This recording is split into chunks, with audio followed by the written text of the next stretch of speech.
Hello, everybody. This is my movie analysis about The American Sniper. My name is Emma Rogers, and this is for OTA 1140 Psychosocial Approaches in the St. Catherine University online OTA program. The main character, Chris Kyle, who is a Navy SEAL sniper, is shown to have post-traumatic stress disorder and anxiety. When Chris Kyle is home from tours overseas, there are certain sounds that trigger him and remind him of what he saw overseas biting. Also, whenever Chris Kyle goes to a checkup with his pregnant wife, the doctor checks Chris Kyle's blood pressure and pulse, and it shows that it is significantly high. As Kyle's condition worsens, he is having vivid flashbacks of Iraq. After an incident at a birthday party, he almost beats a dog that was playing with his son because he saw this normal occurrence as a threat, because he would see violence all the time in Iraq. So Kyle is then urged to see a psychiatrist at the Veteran Affairs Hospital in his town. During his brief visit with the psychiatrist, he does not acknowledge he is suffering from PTSD. He's more in the denial stage and how it is related to his combat duty until he starts spending time with other soldiers to help them cope with their PTSD. And in return, it helped him cope with his.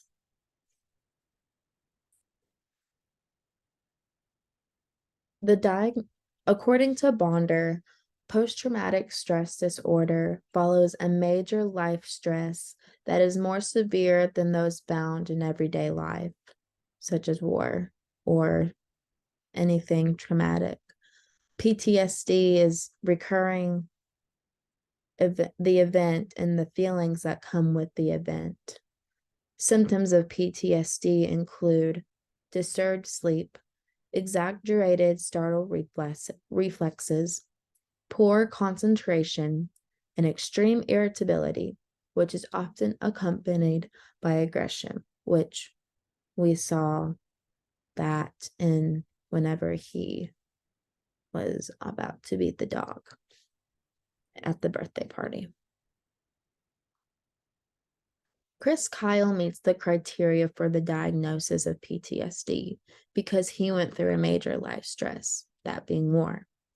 And with that came the recurring events and feelings of what he saw in Iraq while he was on tour. The movie shows Chris Kyle becoming startled when hearing a certain sound that reminded him of war, such as when he was in he was at the auto shop and he heard like a nail, a wearing drill, a nail drill, and that brought him back, that brought flashbacks to what he saw over on Iraq, where this bad guy was using a nail drill to a child's head. It was, if I saw that, I would definitely be traumatized. I don't think I could ever do that. So I have a lot of respect for him. But anyways, poor concentration when trying, he had really poor concentration when trying to help his wife with their newborn baby. One night he just kept watching videos of a sniper or videos of war that was happening in Iraq, and his wife got irritated with him whenever he forgot to take care of, or he forgot to help with their newborn baby. And like I have said previously, extreme irritability and aggression at a birthday party.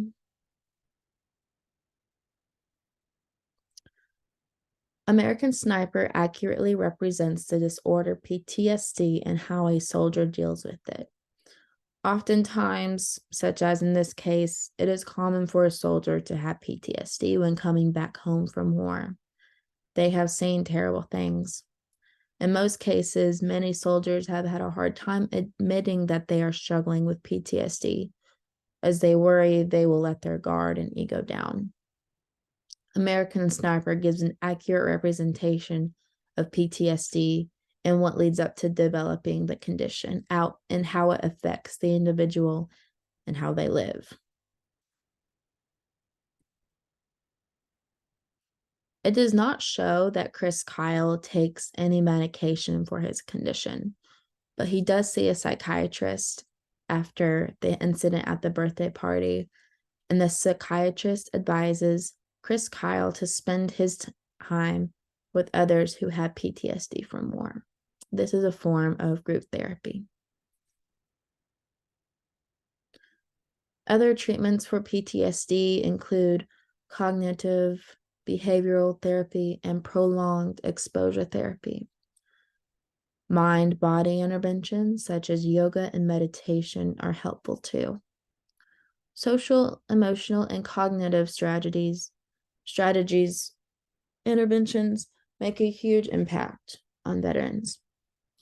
According to Bonder, the sooner intervention for PTSD is started, the more likely it is to be helpful. A possible OT treatment plan for Chris Kyle, who is experiencing PTSD and anxiety, include anxiety management and focusing on performance skills that include specific occupations that would be meaningful to Chris Kyle. At the end of the movie, it shows he owns a horse. Hippotherapy or equine therapy would be a great way for Chris Kyle to manage anxiety, as it is out in nature as well. And nature is always very relaxing. As Chris Kyle's anxiety is resolved, the attention must be shifted towards helping Kyle reestablish his regular civilian life and help set goals that can get him back to doing things he enjoys. These can be just meaningful occupations or ADLs or leisure activities or rest and sleep. That's huge, and those might be impacted from PTSD. What safety concerns may need to be considered while treating this client? Safety concerns that may need to be considered for Chris Kyle would be loud sounds that could trigger or startle him to have a panic attack. What are the false statements or depictions of mental illness in the film? I do not believe there were any false statements or depictions of mental illness in the film. I think it did, yeah.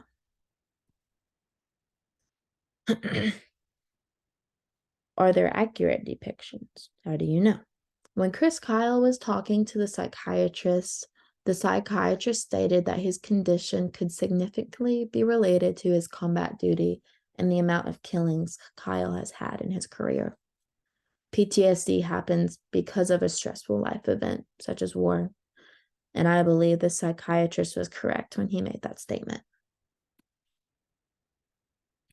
Aspects of illness are so misrepresented simply because there is not enough knowledge, and many people base their knowledge of mental illness on opinions or false information that is spread by social media. A good way to decrease the misrepresentations of mental illness could simply be just, as OTs, us educating fellow friends or family whenever they say something that could be misleading. And here are my references. Thank you.